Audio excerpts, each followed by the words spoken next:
the vibes! Welcome back to another episode of the Hoop Genius podcast presented by NBA 2K23. And I'm trying to bring the energy today. BJ's energy has been low because we're going through all 30 teams and we've got to kind of some of the, as he likes to say, rebuilding teams, retooling, restructuring. Retooling. They're just retooling. It's okay, though. They're tanking. It's okay. We need to go to the... We're at the lower half of the league now. So we're going to talk about two teams that finished dead last season. Okay. All Houston in the West, Orlando in the East. Wow. Which one you want to talk about first, B? Let's talk about the 7-footers. Let's go to the 7-footers. The land of the Giants. Your former the Orlando team, Magic. The Orlando Bo down there Bamba in Orlando. Let's have a look at who they lost.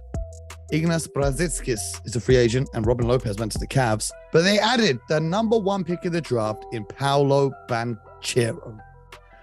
They also added a few other players that you're not really going to hear a lot about, but they did re-sign Mo Bamba, Bo, Gary Harris, Admiral Schofield even got a qualifying offer extended, and Devin Kennedy. But BJ wants to talk about the bigs. Because with the Magic in their roster now, it's kind of similar to what we talked about with Cleveland. A bunch of guards and a bunch of bigs. The in-between position, they got France, but other than that, gets a little, Jonathan Isaac feels like he's been injured for about 4 years, but looking at it now, in terms of guards... Is he coming back this year? I should hope so. I haven't seen him playing forever. They got Fultz, they got Suggs, they got Cole Anthony, they got Gary Harris, who's injured. They got RJ Hampton. They got Terrence Ross, stacked with guards. Bigs, they've got Wendell Carr Jr.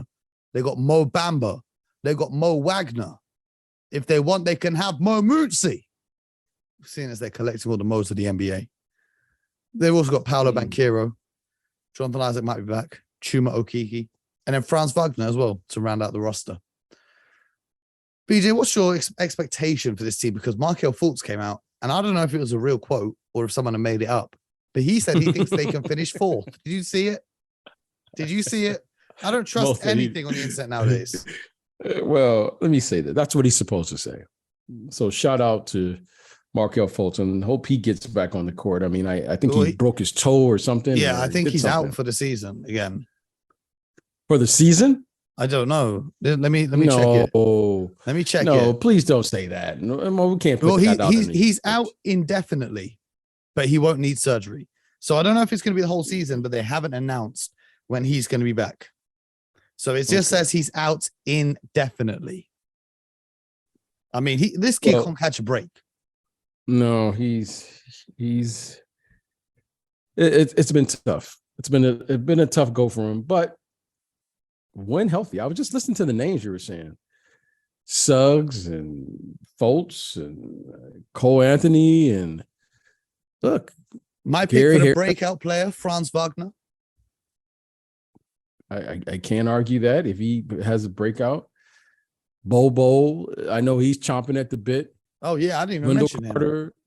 Yeah, that's what I'm saying. I mean, I like the talent. They have young talent. However, you win in this league with experience. So while they have a lot of young, talented players on paper, you like the word, and it's a word I don't like to associate myself with, potential. You like the potential of this team. They could, some, maybe one, maybe two, maybe more, evolves into the player that we think they could become. Certainly, it's not a shortage of talent. If that happens, Mo, I like their team. I think this could be a playoff team. I mean, they certainly have length, they have size, they have athleticism. They should have better than average guard play. And I like it now, but one of those players or a couple of those players are going to have to really separate themselves into a leadership position. All of them are young, which is good. That's positive. However, there has to be a hierarchy there. But you got to like what you see on paper. The elder statesman of the roster, Terrence Ross, who's 31, on an expiring $11 million contract. So I think he could be traded just before the deadline. and Gary Harris, who they re-signed for 13 million and 13 million. He's 28 years old. Gary Harris played alongside and is very close with the reigning two-time MVP in Nikola Jokic. So playing alongside Jokic, he could help guide some of the big men on that roster and give them a few pointers. This is what the big fella in Denver does. Why don't you try this? So I think that's why they kept him around, because most people expected Gary to leave and go and play. I don't think no one is as charming as Jokic. Jokic, Mo, if you, I bet right now, I'm saying this right now. If there was a race between you and Jokic, I'm putting my money on Mo. Okay. I mean, okay. The only race that I can see him winning is a horse racing race, because he's obsessed with his horses. Well, I seen a video of him the other day. I seen a video of him the other day. He's at practice, lacing up his shoes, watching horse racing videos while he's getting ready. He loves it. I don't know what it is for them horses.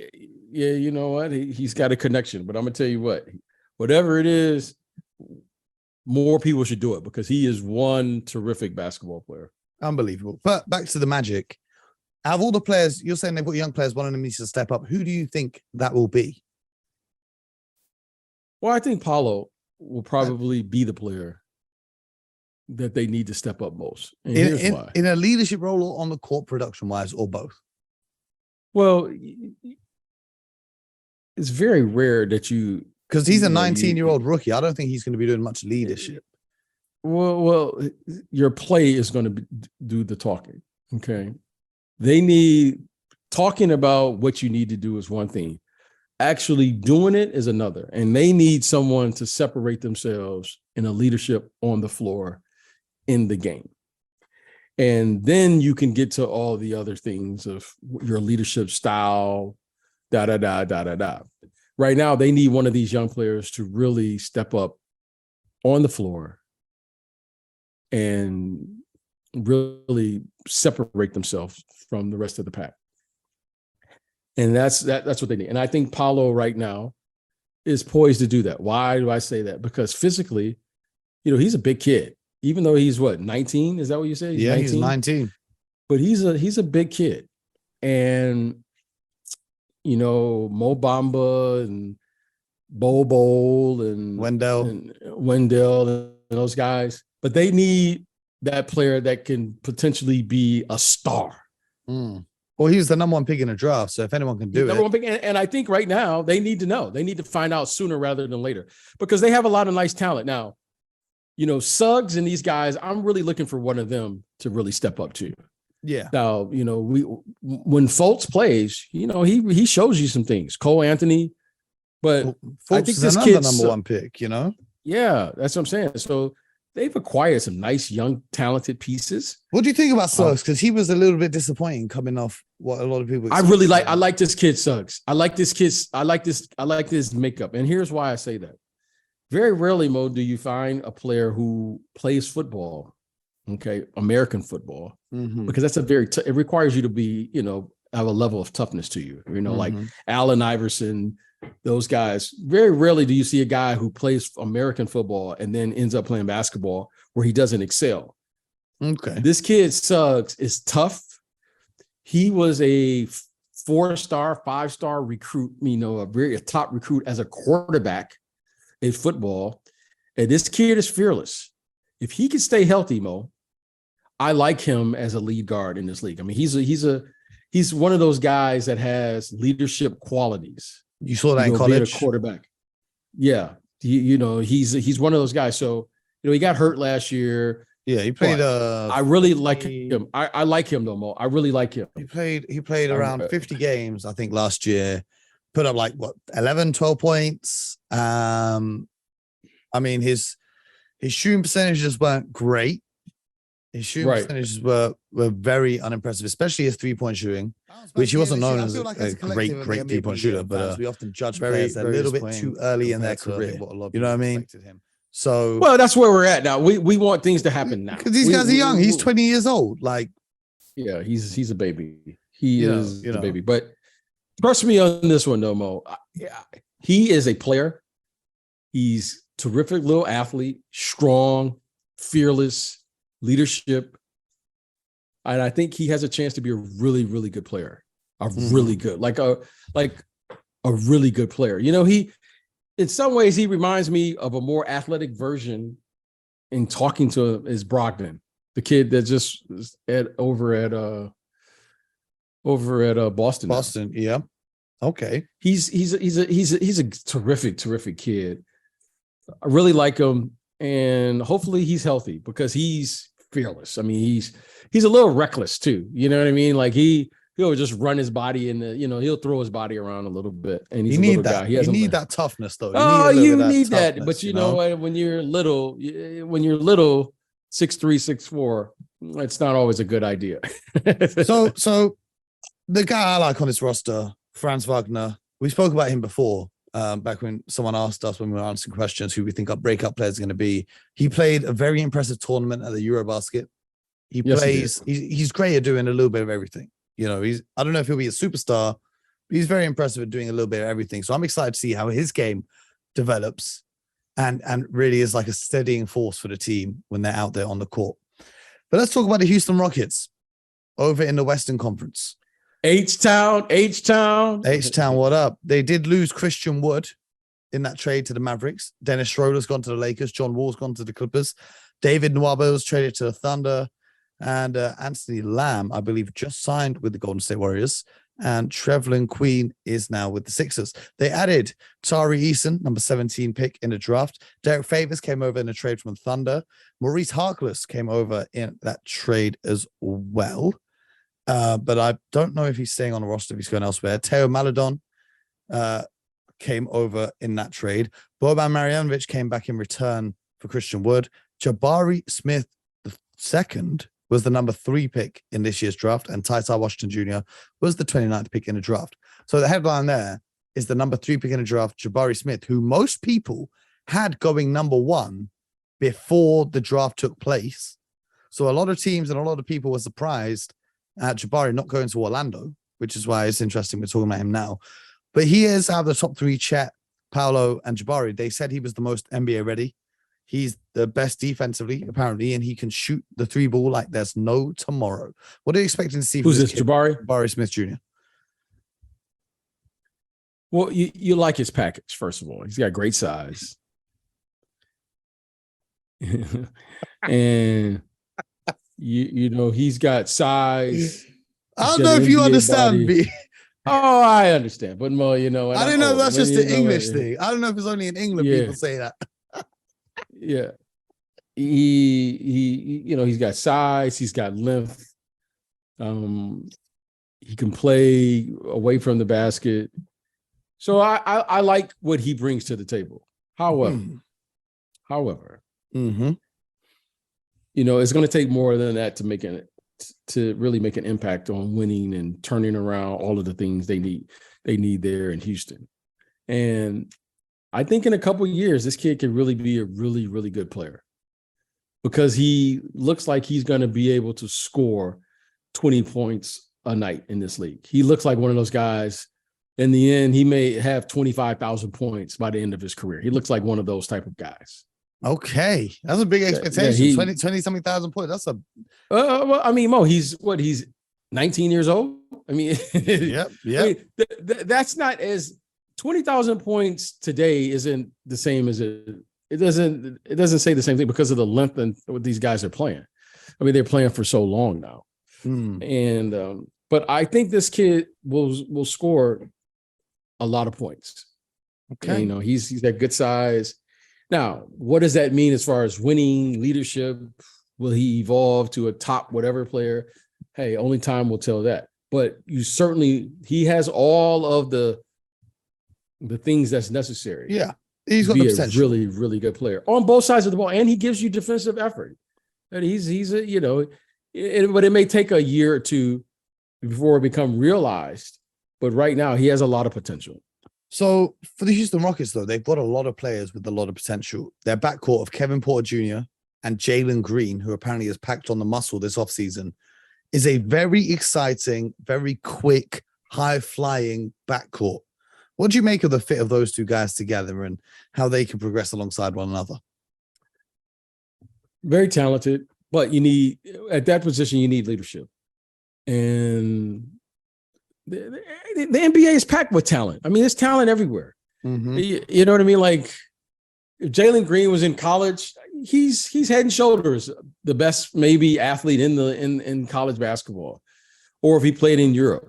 But in the NBA, there's a ton of those guys running around, jumping and doing those things. Now, what is he going to do to take the next step to be able to carry and be that guy on a franchise that desperately right now needs not only talent, but they need someone to separate themselves and become the leader of the team. So, yeah, those guys are athletic. Yes, those guys are talented. I see it every night when you watch those guys play. They'll do a couple things or they'll have a quarter, you'll go, wow. But can they put it together and be consistent? But more importantly, how does this translate to winning? Because right now we're just at some point we're all going to get tired of saying potential. Now it was fun because last year they were first year players, but now we want to see some progress. Well, I mean, KPJ's been here for a minute. He's had a few issues, with Cleveland, and then he came over in that trade. But then last season he had that 50-point performance against the Bucks, being guarded by Drew Holiday, who a lot of people think is the best perimeter defender in the NBA. So he's got the potential to go out there and fill up the stat sheet and score like there's no tomorrow. I'm interested to see how both of those buy in on the defensive side of the ball. Out of the three, they've got Eric Gordon, who I anticipate would be traded. I'm surprised the Phoenix Suns haven't made a move for him yet. And then at the center position, they've got the player that I personally am most excited about, Alperen Şengün, the big fella from Turkey. Why are you laughing, B?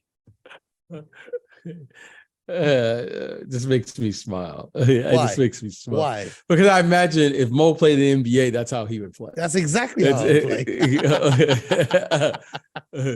That's precisely. If Mo was in the NBA, is exactly. That's precisely how I would play.